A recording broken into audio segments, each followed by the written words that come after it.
नमस्ते। कभी कभी ना एक बहुत छोटा सा पल, एक छोटी सी मुलाकात हमारी पूरी सोच को बदल कर रख देती है ना? आज हम एक ऐसी ही कहानी सुनेंगे। छोटी सी है पर बहुत गहरी। कहानी का नाम है आधी रोटी। तो सवाल ये है कि भाई आधी रोटी में भला क्या छिपा हो सकता है। सुनने में बड़ा अजीब लगता है ना। पर यही सवाल इस पूरी कहानी का सेंटर है और इसका जवाब यकीन मानिए सोचने पर मजबूर कर देगा। तो सीन कुछ ऐसा है। एक बहुत ही शानदार बड़ा सा रेस्टोरेंट। जरा सोचिए, एक तरफ अंदर चमचमाती लाइटें, लजीज खाने की महक, और दूसरी तरफ ठीक उसी रेस्टोरेंट के बाहर सीढ़ियों पर एक बिल्कुल अलग ही दुनिया बसी है, एकदम खामोश।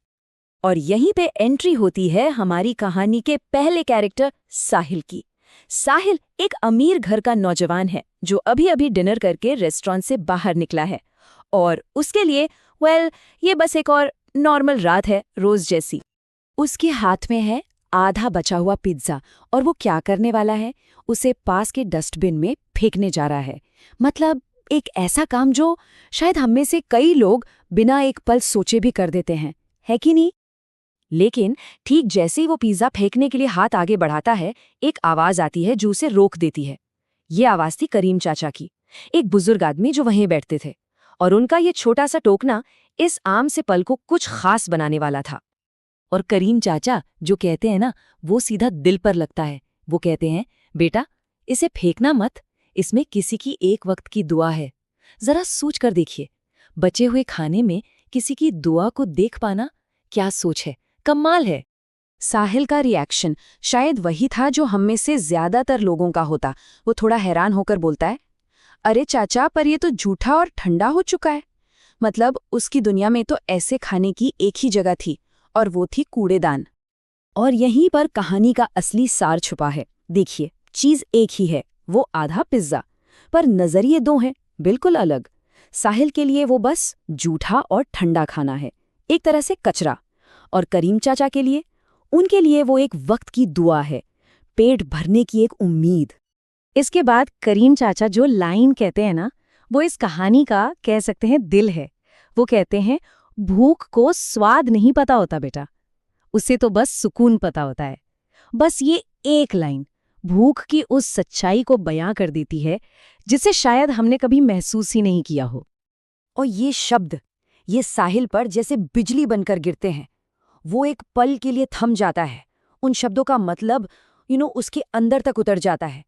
और बस उसी पल वो एक नया फैसला कर लेता है। ये बस एक लम्हा था, पर समझ का एक बहुत बड़ा लम्हा। अब देखिए, वो सिर्फ वो बचा हुआ पिज्जा उनके हाथ में थमा नहीं देता। नहीं, उससे कहीं ज्यादा, कहीं बेहतर कुछ करता है। क्योंकि अब उसकी समझ सिर्फ चैरिटी या दान तक नहीं थी, वो उससे आगे निकल चुकी थी। वो करीम चाचा को अपने साथ उसी आलीशान रेस्टोरेंट के अंदर ले जाता है और उन्हें एक ताज़ा गर्मा गर्म खाना खिलाता है। ये सिर्फ पेट भरने की बात नहीं थी, ये बात थी इज्जत देने की, सम्मान देने की, ये जताने की बात थी कि आप भी मायने रखते हैं। साहिल ने उस पल जो किया, असल में वही तो इंसानियत है ना? मतलब सिर्फ किसी की मदद कर देना नहीं, बल्कि उनके आत्मसम्मान को समझना और उसे सबसे ऊपर रखना। तो इस पूरी कहानी से, इस छोटी सी मुलाकात से सीखने वाली बात क्या है? वो ये है कि अन्न का अपमान करना असल में उस इंसान का अपमान करना है जिसे वो नसीब नहीं होता। खाना हमारे लिए शायद बस एक चीज हो, पर किसी के लिए वो पूरी जिंदगी है, किसी की मांगी हुई दुआ है।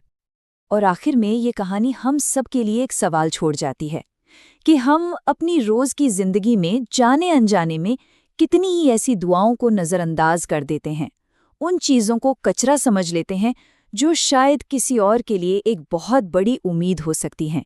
सोचने वाली बात है ना?